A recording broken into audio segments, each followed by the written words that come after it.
Hello, George here. Okay, I'm back. Now, gotta be able to get some sleep, eat something, and I can think straight.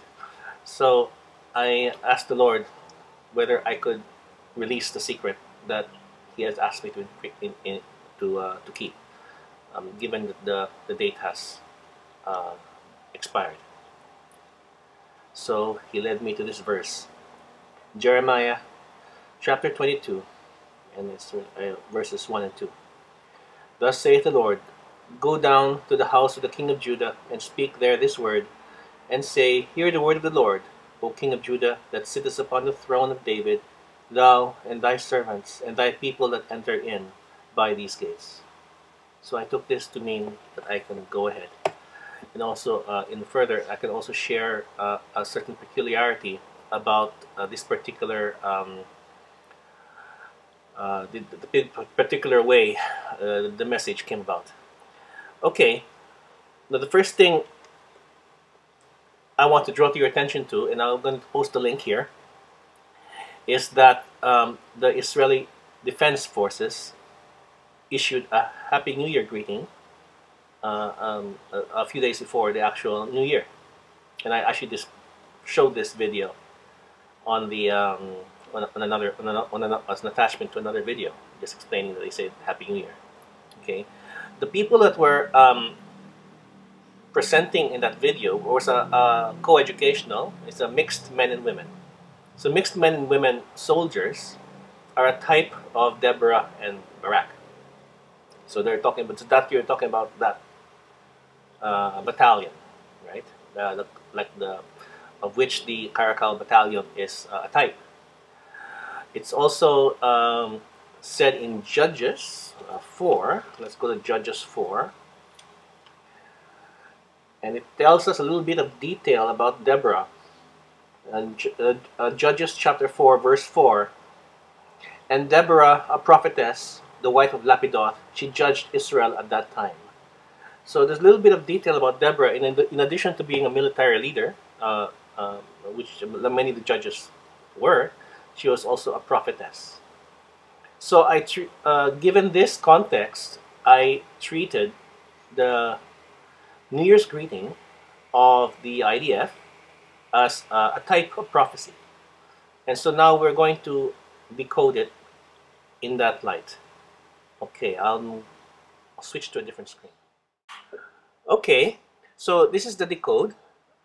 First, I want you to see the column on the left, which is the number of speakers speaking the script. And the column on the right is the script itself. First, I'll deal with the script itself.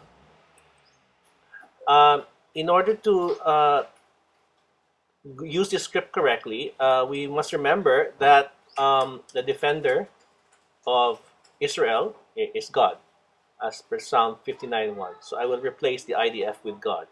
It reads like this: whether sailing off the coast of Israel or flying over windswept plains, enduring nature's harshest elements, or just lending a helping hand, God is here to keep Israel safe and her citizens secure 24 hours a day, 7 days a week, year after year, 63 years and counting. So Happy New Year, Happy New Year, Happy New Year, Happy New Year, Happy New Year. Okay, so another detail here is that, this Happy New Year is repeated 5 times. This is 5 is a representation of grace. That's the meaning of the number 5. So in other words, God is doing this as a gift to Israel. Okay, now the number of speakers. You can verify this by observing the video yourself. What I did was that anytime a script was spoken, I counted the number of speakers that were speaking the line. When you do that, the numbers fall on the left are like that, and you will see a pattern. First, you see the number 11, then you see a date in one format, which is 31/12/11. Then you see a date in another format, but in reverse, which is from below 12/31/11, and at the very bottom you have a footer, the number 1. Okay, so for the header 11, that 11 represents disorder or chaos, and the footer 1 represents God or unity. And I guess the dates are self-sufficient. So based on this, I have, in a sense, two witnesses giving uh, dates in one form and in another form. I think one is the American form, the other one is a British or a European form, I think, where it's, I think, day, month, year, and the other one is month, day, year. You get December 31, 2011.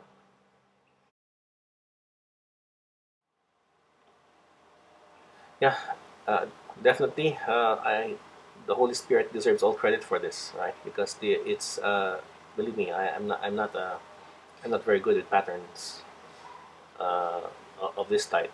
Uh, but I somehow, when I watched it, it somehow came to my attention, and then I'm not sure why. So I can see the Holy Spirit's prompting in there. So now what do we do with this? The question is, I from when I saw this, I considered this to be the attack order for Psalm 83. So when this date approached, it's gone now, and it didn't happen. At least I don't see any news of any war. I assumed that I was wrong. However, this may be premature to think so. An order to execute a battle plan doesn't necessarily mean that shooting will start when the order is given. There is usually some other things that are done, maybe some final repositioning of troops, especially in in a situation if you're going to use the battle plan of Gideon, which is a disorder within the ranks of the enemy. I think there could be other things that need to be done. Okay, in this case, there will be a lead or a delay between the issue of the order and the commencement of hostilities. And likely there's a particular date and time on the predetermined battle plan. Okay. So, I don't know. So let's work on the assumption that this is Psalm 83, in which case maximum alert is definitely warranted. Because as soon as the hostilities start, we should be out of here. So actually, in fact, we should be out of here any time now. It's because the battle plan is already in progress. Okay, so that's why I am still issuing a maximum alert. Okay, there's another reason why I feel that we could still be within Psalm 83. In another video, I I reported on a IDF article, which is in the public domain, where they disclosed the number of donuts that they served during Hanukkah. The number of donuts served was 385,000 donuts. Assuming one soldier gets a donut each, which is a fair assumption, then that gives you a total mobilized force of 385,000.